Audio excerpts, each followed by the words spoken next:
Hey everyone, welcome back to my channel. Today, we're diving into the world of data analysis using everyone's favorite spreadsheet software, Microsoft Excel. Don't forget to like, subscribe, and let me know in the comments what Excel topics you would like to see covered in future videos. Let's get started. In this video, we will discuss basic features of Microsoft Excel, navigating in Microsoft Excel, how to format in Microsoft Excel, and how to use formulas in Microsoft Excel. So, let's begin by opening the Microsoft Excel application.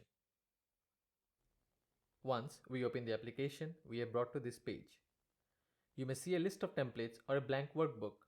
Click on Blank Workbook to open a new empty Excel file. Now, this entire file is called a workbook, and below you can see something called sheet. This is a worksheet. Now, let us understand what is a workbook and what is a worksheet.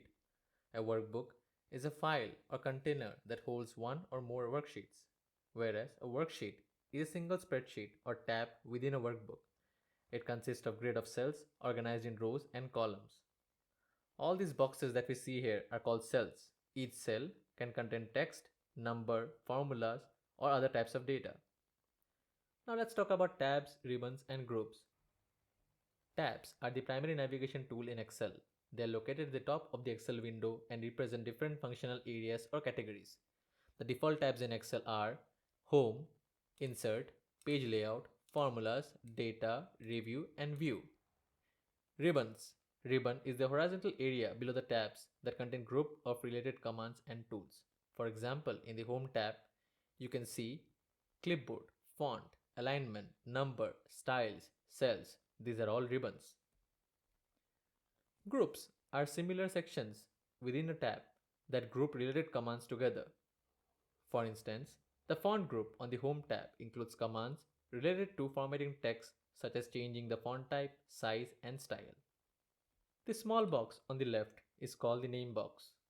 It displays the address or name of the selected cell, range, or named range. The box on the right is called the formula bar.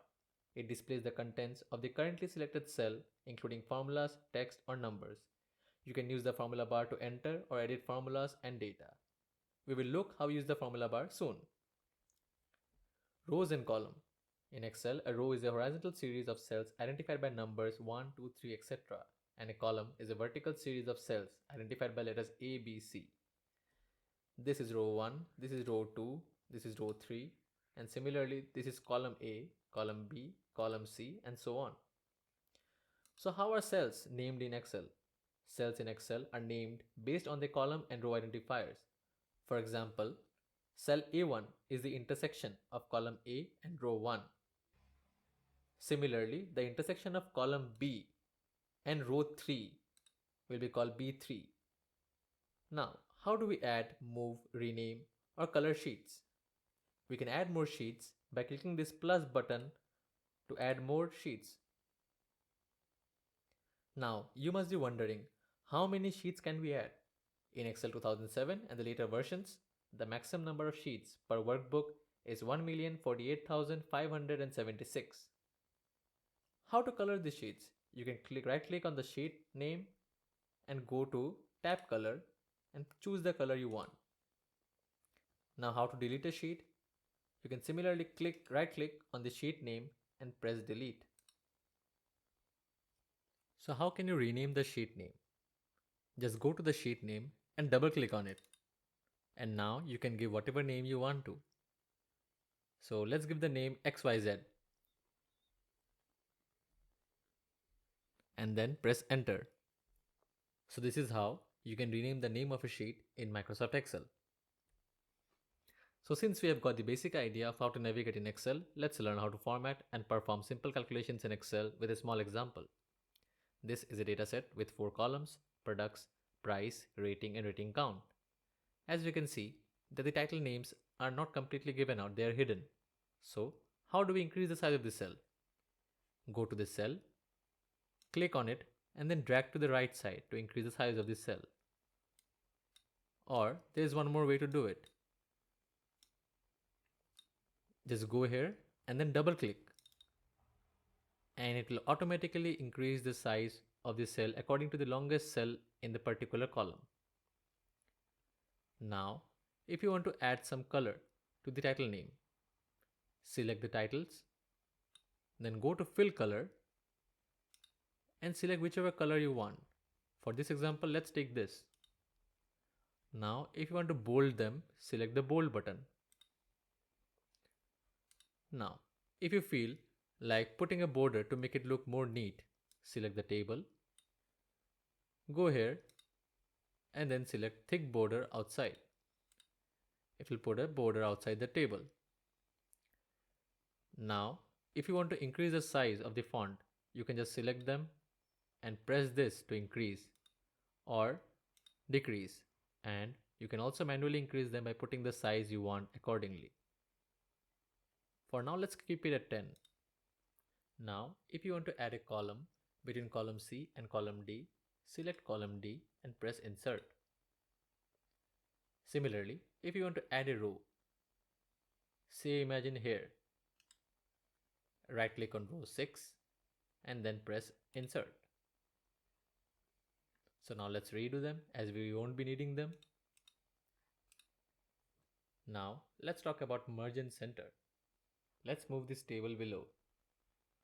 So for doing that, select the entire table, then press Ctrl plus X, and then let's move it here. Press Ctrl plus V. Adjust the column names. And now, if you want to give it a title name, say product name.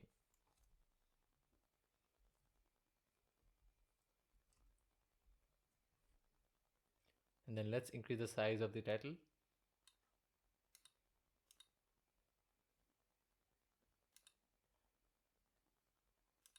And now, if we select this 4 cell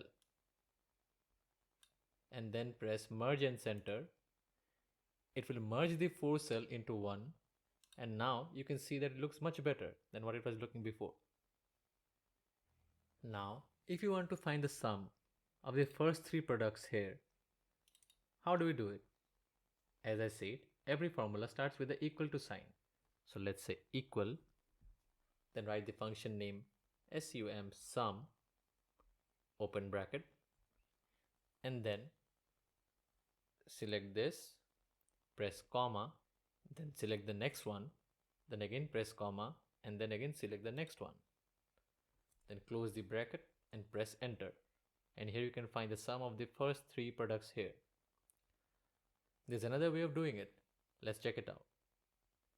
Again, press equal to, then write sum, open bracket, and then drag from the first value to the third value. Close the bracket and press enter. And you can see that the answers are the same. Now, if you want to find the sum of all the products, how do we do it? Again, press is equal to, then write sum, open bracket, select the first value and drag it to the last value. Close the bracket and press enter. So this is the sum of all the products in the table. Now, if you want to find the average of all the ratings, we have to use the function called average. So how do we write it? Select the cell, press equal to, and then write average. And then you can drag it from the first value to the last value. Close the bracket and press enter. So the average of all the ratings is 3.89. Now imagine the store wants to give a 25% discount on all the items. So let's make a table called 25% discount.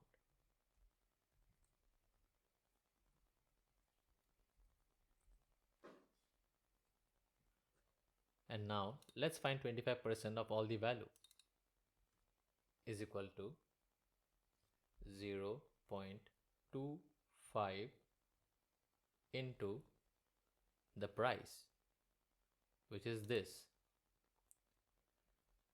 So the 25% discount value is this amount. Now, if you want to find the 25% of this, we can do the same, is equal to 0.25 0.25 into this price, and we will find the 25% discount value of this price. Now, if the dataset is large, this process will take forever. So, what we can do is, we can select the previous cell which has the formula, use this small box, click on it and drag it down. Excel will automatically fill the values accordingly. If you check this, the value is 0.25 into G15. G15 is this value. For this cell, you can see that the value is 0.25 into G16. For this, it's 0.25 into G17. And similarly, it follows up for all the other values. So Excel can do that for you. Now, let's find the price after discount. So let's name it price after discount.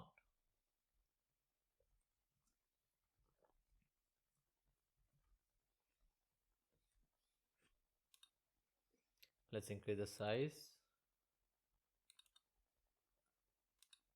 So now price after discount will be this price minus this price.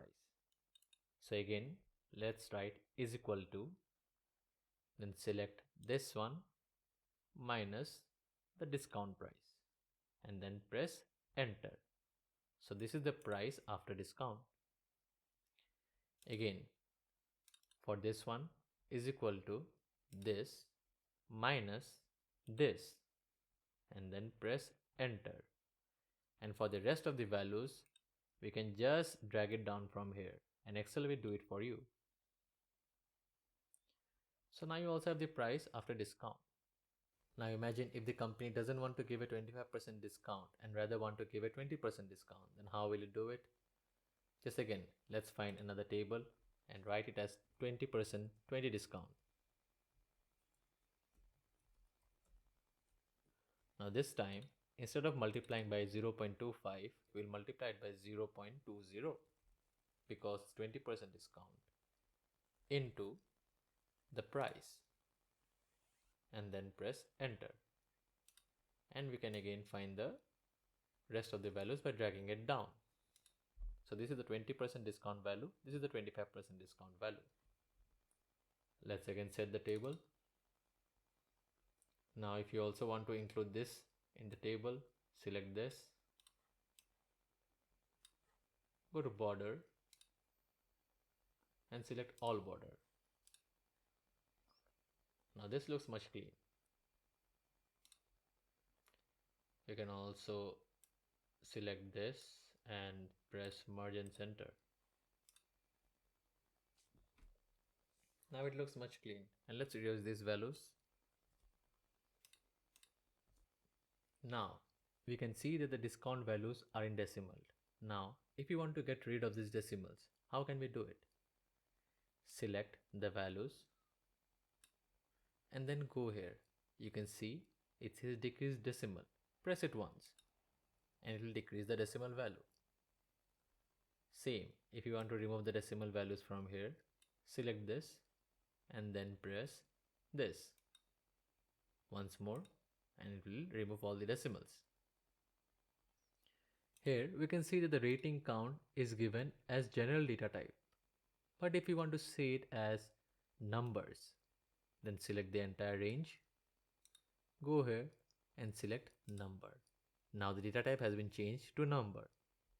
So we will end the video here, and I hope that the very basics of Excel are clear to you.